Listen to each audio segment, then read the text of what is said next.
Let's face it, people are worried about a United States recession which could cause the stock market to crash. And not surprisingly, this is why so many investors are concerned that the stock market is overvalued and maybe this isn't the time to invest. Well, there's two things that I want you to know. Number one is that a recession is always coming. Recessions are part of our economic system.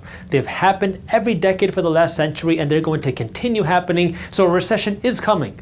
But nobody knows when. The second thing is that recessions create millionaires.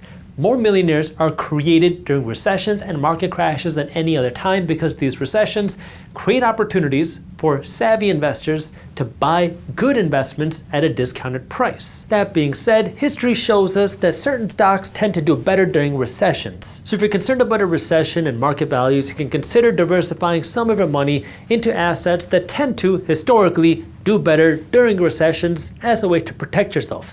But I got to remind you, investing has risks. You are never guaranteed to make money when you invest. In fact, you will lose money at some point, and I'm not a financial advisor, which is why you should never blindly trust a random guy on YouTube. Make sure you always do your own due diligence, because in this video, I'm going to go over 3 different types of ETFs that you can consider investing in to give you protection during those potential downturns. Now, just so we're on the same page, when I say ETF, what that means is instead of investing in one company, one stock like Amazon, where you take on all the risk, here, if you buy Amazon and Amazon does really good, you're going to make a whole lot of money because the stock is going to shoot up.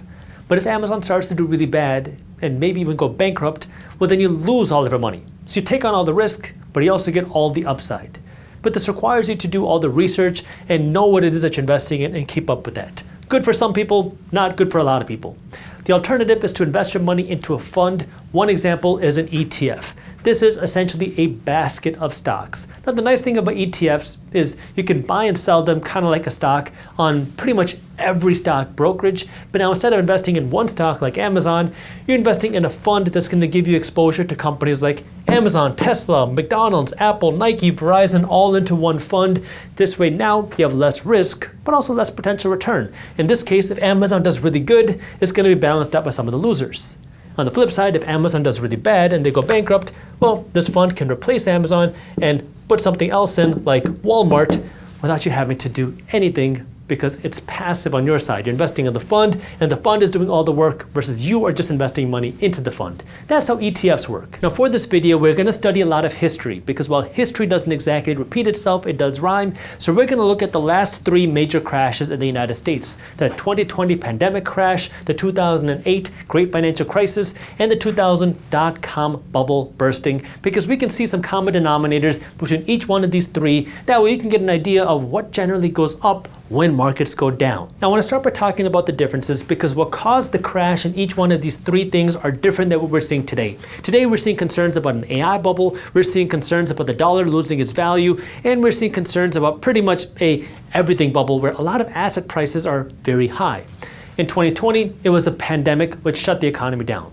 In 2008, it was the housing market that crashed. In the year 2000, it was the dot-com crash where all the internet companies started to go bust. Because it was a different needle that popped the bubble each time, there's going to be some variances on what types of companies and stocks will benefit. For example, in 2020, when the pandemic hit, health stocks rallied because people were worried about their health, and that helped the health sector because all the money was flowing into healthcare companies, pharmaceutical companies, vaccine companies to help get us out of the pandemic. Along with that, we saw a lot of money flow into work from home companies that were producing standing desks for you to work from home, companies like Zoom that will allow you to work from home. These companies benefited when the economy shut down. When the 2008 crash happened, this is when technology started to grow. Remember, the housing market crashed, and now all of a sudden, we started to see all this investment into the new era of internet technology. So Apple and Amazon started to really see a lot more investment and growth because people liked the idea of doing things on the internet, not to mention that these internet companies then were really undervalued. They didn't have a lot of debt, and they had a lot of profit margin, which was very new for companies at the time. So we saw tech companies benefit from this, and we also saw consumer staples, things like your soap companies and your toilet paper companies and your Coca-Cola and your Pepsi companies, these things that people want. The consumer staples benefited because even during a recession, people are still drinking Coke, people are still drinking Pepsi, people are still using soap. So we saw those companies continue to benefit because a lot of money continued to flow there, even though the housing market was going down. When the dot-com bubble burst in the year 2000, it was really like a 2-year downturn.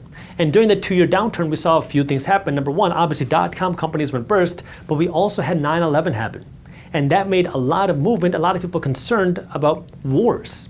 So we saw defense stocks benefit because we saw a lot of money flow into our military and military-related companies, so that benefited the defense stocks.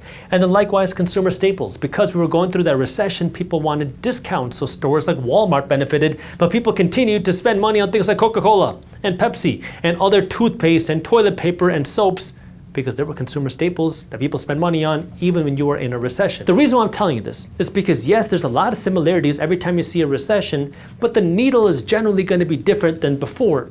And because the needle is generally different, that means the things that benefit specifically from that recession are also generally different because the economy is different. So you have to also understand that going beyond the things that I'm about to show you, there's also going to be unique companies that benefit depending on what is the needle that actually causes the next recession. Whether it's AI stocks being overvalued, whether it's concerns about the dollar and inflation, I want you to pay attention to that as well. But now let's go over some common denominators of 3 different types of things, 3 different types of ETFs that you can consider investing in that generally have benefited in the past through history when recessions happen. So let me break this down, but I should also remind you that if you are an investor or want to become an investor, I'll put together a free investing masterclass to walk you through how you can get started as an investor and find hidden investment opportunities before everybody else. And I'll show you the exact framework that my firm and I use to research investment opportunities before they hit the headlines. It's a free masterclass. There's a ton of value in this masterclass. And when you register for it, you're also going to get access to Market Briefs, which is my newsletter for investors, for free. So if you want to get the investing masterclass and Market Briefs all for free, all you have to do is register, and I have the link for you down in the description below. Investment number 1 that benefited during the 2020 pandemic, the 2008 crash, and the 2000 dot-com bubble bursting was gold. And yes, I'll go over a couple ETFs to give you exposure to gold in just a second, but let's go over some numbers first. In the year 2020, we saw the S&P 500 fall by 30-some% in the middle of the year, and then we saw the stock market rally. Over the course of the year 2020, the S&P 500, which is an index that measured the stock market, it's a group of the 500 largest companies in the stock market, this went up by around 18%. While at the same time, gold prices in 2020 grew by around 25% over the same year. In the year 2008, when the housing bubble burst, we saw the S&P 500 fall by around 35%, while gold prices went up by around 5%. When the dot-com bubble burst in the year 2000, I'm lumping in the years 2000 to 2002 because it really took the year 2000, 2001, and 2002 to see the full market downturn. We saw the S&P 500 fall by around 37%. We saw the NASDAQ, which was very tech-heavy, very dot-com heavy. It's another index that measures the stock market. This fell by around 70%, while gold prices went up by around 22%. Now, if you wanted to get exposure to gold, you can invest in a gold ETF, something like GLD or IAU. These are 2 different ETFs that you can buy and sell on pretty much any brokerage on the stock market that will give you exposure to gold. But remember, you're just buying a paper contract that says you have ownership or exposure to gold. You don't actually own the physical gold. Another alternative is to actually buy the physical gold. That's something that I personally do. I've been buying gold since well before the pandemic, but I do want to express some concerns that I have about gold as well. Gold prices have been booming a lot since the pandemic and a lot in 2025. And a lot of people who don't even understand how to invest in gold have been dumping money into gold because they believe that gold prices are going to continue to go up because of how fast it has gone up. But there are concerns with that because, well, when people are betting on gold, they're betting against the dollar. Because remember, gold is generally a hedge. And when people are concerned about the dollar, when they're concerned about inflation, when they're concerned about the United States economy, that's generally when they buy physical gold.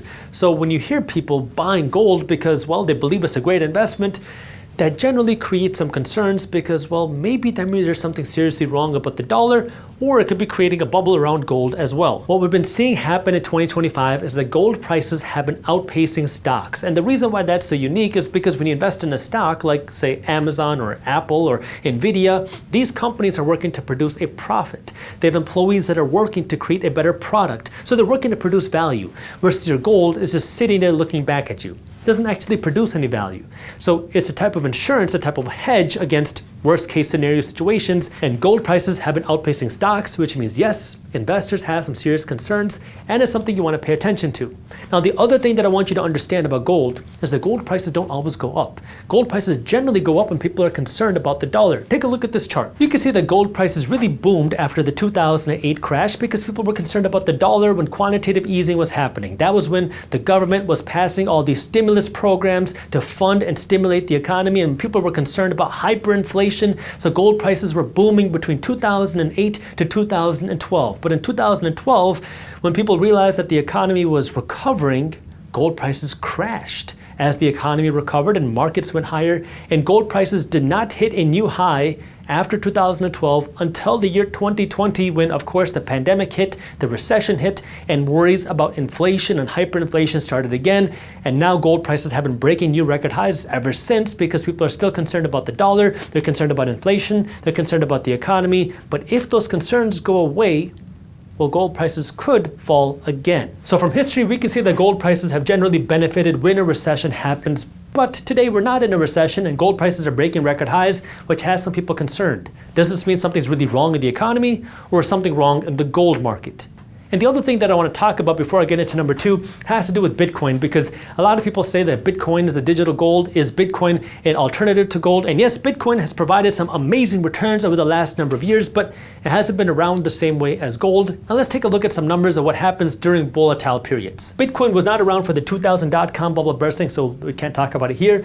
Bitcoin wasn't around for the 2008 housing market crash, so we can't talk about it here. But Bitcoin was here during the 2020 pandemic, and what we saw is that during this time, Bitcoin prices went up by around 300%. So yes, it beat gold and it definitely beat the stock market. But what we've also seen is that Bitcoin doesn't always move in the same direction as gold, because sometimes when people are worried about inflation, gold goes up, but Bitcoin goes down. For example, in 2025, when gold prices were breaking new record highs in October, Bitcoin prices were falling because people were concerned about technology. In the year 2022, the S&P 500 fell by around 20% because inflation really started to kick in. Gold prices stayed flat, but Bitcoin prices fell by about 60% in the year 2022. So Bitcoin and gold don't always move in the same direction. And what we've seen, at least in the recent years, is that Bitcoin moves closer to tech stocks than it does to gold prices. So is Bitcoin really a digital gold? Well, time will have to tell, but what we've seen right now, especially recently, is that Bitcoin moves more similarly to tech than it does to physical gold. The second asset to generally benefit when markets go down are treasuries. So a treasury is a loan that you make to the United States government.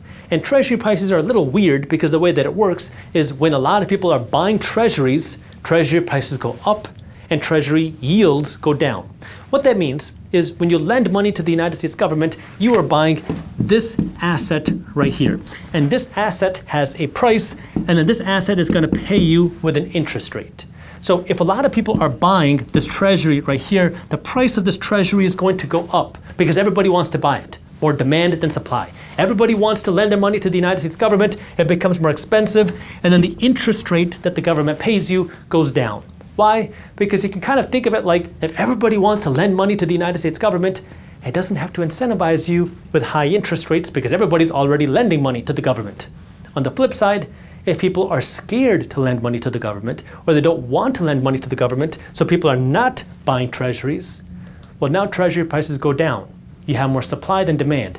If treasury prices are going down, well, now the government has to incentivize you with higher interest rates to get you to want to lend money to the government. So treasury yields, treasury prices are generally inversed, meaning if a lot of people are buying treasuries, treasury prices go up, yields go down. If people are not buying treasuries, prices go down, yields go up. Now, generally speaking, treasuries are not good investments. They don't generally give good returns because it's considered a risk-free investment. If you lend money to the United States government, you're guaranteed to get paid. Every economics textbook will tell you that the government always pays their bills. Now, if you're more financially savvy, you might say, well, Jaspreet, the value of the dollar will drop if the government doesn't have the money to pay the bills because they're going to have to work with their central bank to print money to pay those bills. And you're right, but they'll still pay the bills.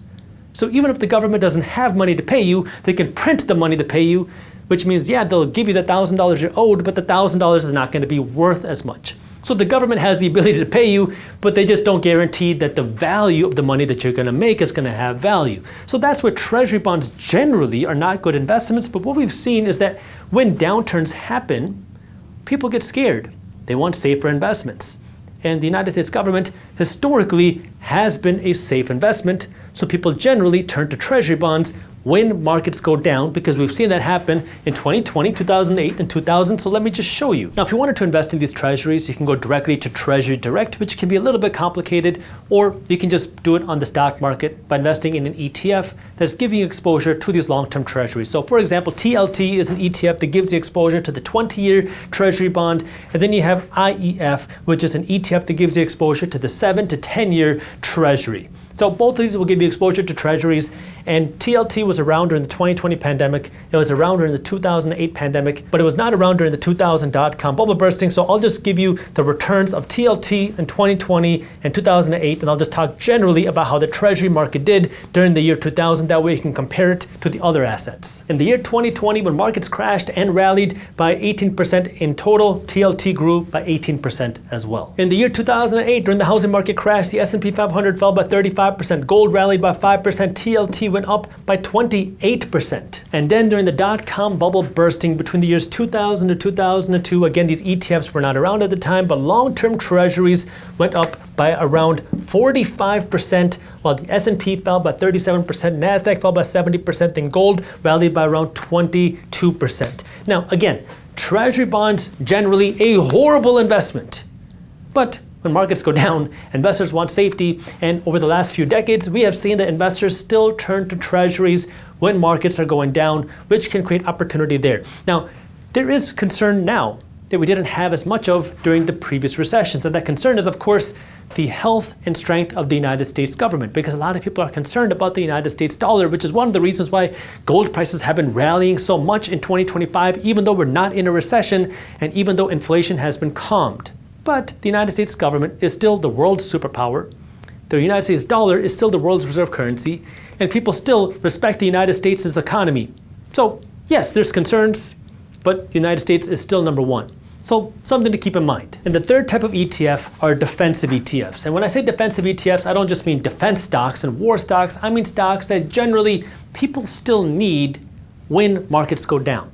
This could be things like your toothpaste, your soap, the Coca-Colas, the Walmarts. These are the necessities that people still spend money on even when there's a recession going on. So I'm going to break this up into a few different categories that we can understand an idea of different ways to play this defensive trade. More specifically, I want to talk about investing for dividends, because when people are concerned about markets going down, they want safety. And dividend-paying companies are generally the safer companies. They look for consumer staples. Those are the things that people are always buying, even if you're in a recession.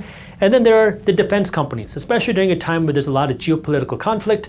Well, wars continue happening, and wars get funded, which creates also investment opportunities. So let me wipe off this part of the whiteboard, and then I'll explain these types of ETFs. When recessions happen, investors want to put their money into a place where there's a little bit more safety, and companies that are paying out dividends are generally your bigger profitable companies, because in order for a company to pay out a dividend, they have to have a big cash profit.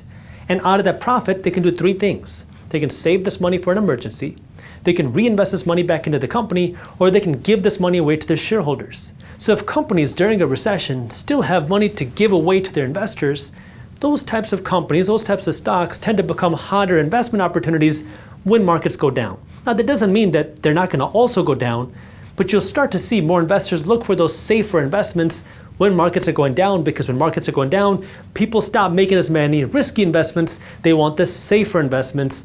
So those dividend-paying investments can be more attractive opportunities. So let me go over a couple examples. Example number one is NOBL, Noble. This is an ETF that gives you exposure to S&P 500 dividend-paying aristocrats. What that means is that there's three tiers that a stock has to meet in order to be in this fund. Number one, it has to be a part of the S&P 500. That's a group of the 500 largest companies in the stock market. If you're not one of the 500 largest companies, you don't make it into this fund. Number two, you also have to be paying a dividend. So that means you have to be profitable enough to pay out a dividend to your shareholders and elect to do so. If you don't pay a dividend and you're not in the S&P 500, you don't make it into this fund. And then tier number three is you have to be a dividend aristocrat. That means not only have you have been paying a dividend, but you must have increased the dividend every year for at least the last 25 years. Which means, yeah, there's not a lot of companies in this NOBL fund at the time of recording this video is paying out around a 2% dividend a year. But from the dividend play, this is one of the safest options out there because it is extremely difficult to be in this fund. Option number 2 is VIG. This is another fund that's very difficult to get into. This is a fund created by Vanguard that is investing in companies that are number 1, high dividend, but also appreciating dividends, meaning this is focused on the larger companies that have been in the game of working to increase their dividends every single year. So these two dividend plays are not going to be the most aggressive, the most risky, more of the safer plays that when markets go down, people want safer investments. These are the types of funds that could see more inflow, which could benefit the funds. I'm not saying that they're not going to go down when markets go down, but you'll start to see more safety and more investors start to dump their money into funds like these when things get risky. The second more defensive play would be to invest your money into consumer staples. Again, these are not your aggressive, fast-growing companies. These are the companies that are producing products that people need on a day-to-day basis. Soap, body wash, groceries, toothpaste, Coca-Cola. People spend money on these things whether you're in a recession or an economic boom.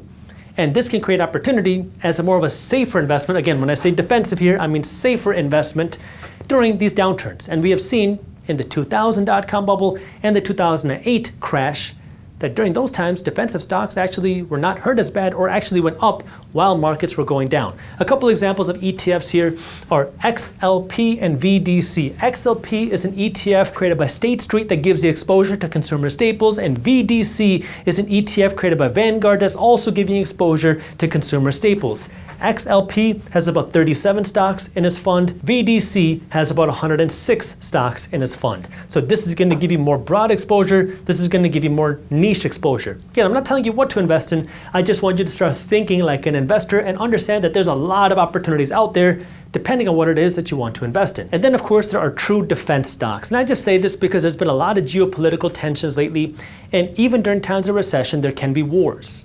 And when wars happen, well, certain companies are producing products for those wars, things like ammunition and tanks and guns and artillery. All these things are produced by private companies, and there are ETFs that can give you exposure to those types of funds. Again, these tend to benefit more during times of tension and hostility, so just keep that in mind. And a couple examples here are ITA and PPA. ITA is an ETF created by iShares that gives you exposure to United States aerospace and defense companies. PPA is giving exposure to the Invesco fund, which invests in aerospace and defense companies. ITA has about 39 stocks in its fund. PPA has about 60 stocks in its fund. So again, this one's going to give you a little bit broader exposure. So we started this video talking about two things. Number one, recessions always happen. There's always going to be a recession coming. When is it coming? Nobody knows. Now, yes, there are some concerns happening right now with AI stocks being in a bubble. There's concerns about our national debt. There's concerns about we have this everything bubble going on where every asset is breaking record highs with inflation still going on. There's concerns, but we don't know when the recession's coming. Number two is we also know recessions create more millionaires than any other time. That being said, we also know that there are certain funds, certain things that tend to benefit historically when these downturns happen. And those three things that we've seen throughout history are gold, treasury bonds, and certain defensive stocks. Now, every single recession in the past had a different needle that popped the bubble. And depending on what the needle was, certain stocks benefited more than others. For example, during the year 2000, when the dot-com bubble burst, we saw a lot of defense companies benefit because of 9/11 that happened, and we also saw a lot of consumer staple companies benefit because people continued to go to Walmart and buy the general groceries that they would have needed. During the year 2000, when the housing market burst, we still saw a lot of tech companies benefit because they were newer, a lot of money was going into tech, they didn't have as much debt as they had today, and they were making big profit margins. It was a newer industry during 2008. So tech benefited along with consumer staples for the same reason as 2000. During the year 2020, when the pandemic happened, we saw a lot of health companies benefit, pharmaceutical companies benefit because so much money was going in to try to help counteract the pandemic. And we also saw work from home companies benefit because, well, people were working from home. Now, despite the nuances during each recession that we've seen a few common trends. And those common trends are number one, gold, treasury, and defensive stocks. But there's concerns with all of them. I mean, gold prices have been booming even though we're not in a recession, even though concerns about inflation have gone down. Either that means that people are really concerned and there's a big problem brewing, Or it could also mean that there's a gold bubble brewing. We don't know what it exactly is because hindsight will be 20/20. Of course, I have my own opinions, but this is where I want you to start thinking like an investor to understand how markets work. Number two are treasuries, because when things go wrong, people want to go to safety, and historically, treasuries have been one of the safest investments because it's backed by the United States government. But of course, there's concerns with that too, because of how much debt the United States government has. Yet, at the same time, the United States government is still the most powerful country, and we have the most powerful currency in the world. So I want you to understand the pros and cons of all of them. And then we have defensive stocks, which is when downturns happen, people want safety. And what are those safer types of investments? It can include things like dividend-paying stocks. It can include things like consumer staples. And of course, it can include things like national defense-related stocks, especially during times of geopolitical tensions. That being said, we know that history doesn't exactly repeat itself, it does rhyme, but we don't know what's going to cause the next one. And this is where your goal is to be financially savvy. That way, when the downturn happens, number one, you can protect yourself, but also number two, you can capitalize on opportunities when that happens, because a lot of people are going to be blindsided. I want you to be prepared that we have the money to capitalize on buying good investments when they go on sale. Again, if you want some more resources on how you can get started investing, I have a free investing masterclass for you down in the description. And if you got value out of this video, the best thank you is a referral. That way we can continue to spread this financial education. So if you could, please share this video with a friend, family member, colleague, or fellow investor. Thank you. Russia accused the United States of trying to devalue its $37 trillion of national debt without informing the American people. How? By using stable coins, crypto, and gold. So if you hold dollars or stable coins or have a retirement fund, you want to pay attention. Why does Russia care that the United States government has $37 trillion worth of national debt?